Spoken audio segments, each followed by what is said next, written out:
بسم الله الرحمن الرحيم. Assalamu alaikum wa rahmatullahi wa barakatuhu. Subject in the nominal sentence. Roadmap of two connected lessons, Lesson 22 and Lesson 23. In the next two lessons, we will explore an important area of Quranic Arabic grammar. How the subject and the doer behave inside sentences. In this lesson, we will focus on the nominal sentence and understand how the Mubtada subject must match the verb in the sentence in number and gender. Then, in Lesson 23, we will move to the verbal sentence, where we will study the fa'il, doer, and discover how agreement works differently there. So think of these two lessons as two doors that open into the same room of understanding. Today, we open the first door. Let us begin with the rule of number and gender in the nominal sentence. A nominal sentence, al-jumlatul ismiyya, is a sentence that begins with a ism, and that first ism is called the mubtada, the subject of the sentence. Now here is the first essential rule. If the mubtada is dual or plural, then the verb connected to it must match the number. For example, when we say, at-tullabu dhahabu, the students went.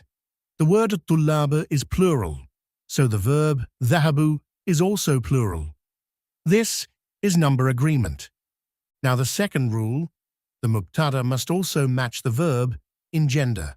For example, at-talibatani dhahabata. The two female students went. Here, at-talibatani is feminine dual. Dhahabata is also feminine dual. So both number and gender match perfectly. This harmony is a clear sign that we are inside a nominal structure of agreement. Contrast with the verbal sentence. Now we must be careful, because this perfect matching does not always happen in a verbal sentence. In a verbal sentence, when the doer, fa'il, comes after the verb usually stays singular, even if the doer is dual or plural. For example, dhahabat tullabu, the students went. Here, at-tullabu is plural, but dhahaba remains singular masculine. So the verb agrees only in gender, not in number. And this teaches us something very precise. A verb cannot carry two doers. If the verb already contains a hidden doer, like huwa or hiya, then we cannot add another full external doer that forces plural agreement.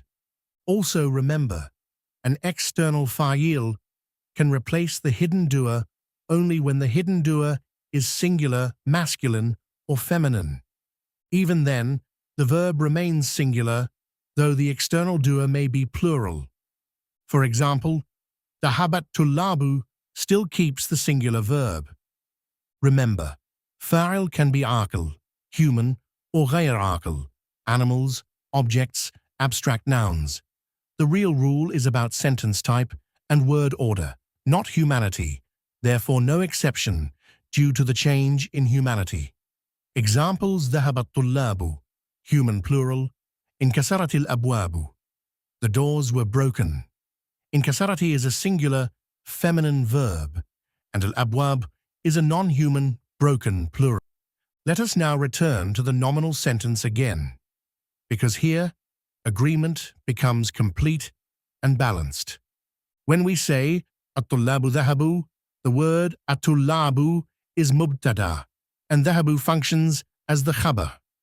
Number matches, gender matches. Everything is in full harmony. The same applies to the feminine plural. For example, al-banatu dhahabna, the girls went. Again, plural with plural, feminine with feminine, perfect agreement. So we must remember this beautiful contrast. Nominal sentence, full number and gender agreement. Verbal sentence, gender agreement only when fa'il comes after verb. This difference is subtle, but it is found everywhere in the Qur'an. Reflective closing. Alhamdulillah. Today, you discovered that Arabic sentences are not random words. They are precise structures built upon deep grammatical balance. You learned that in a nominal sentence, the mubtada and verb move together in number and gender harmony. And you also saw how this harmony changes when we step into the world of the verbal sentence.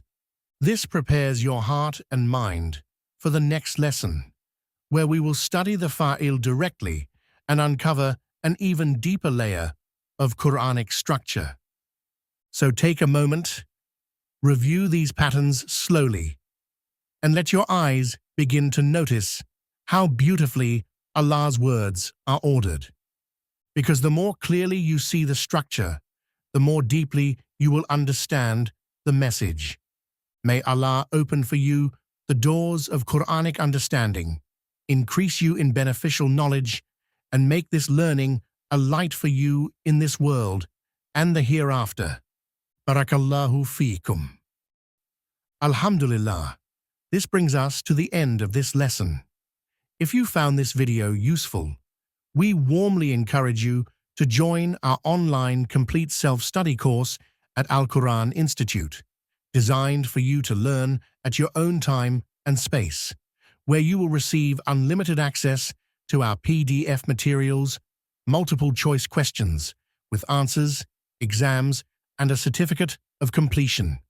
You can enroll through our website www.alquraninstitute.net or contact support directly from the website.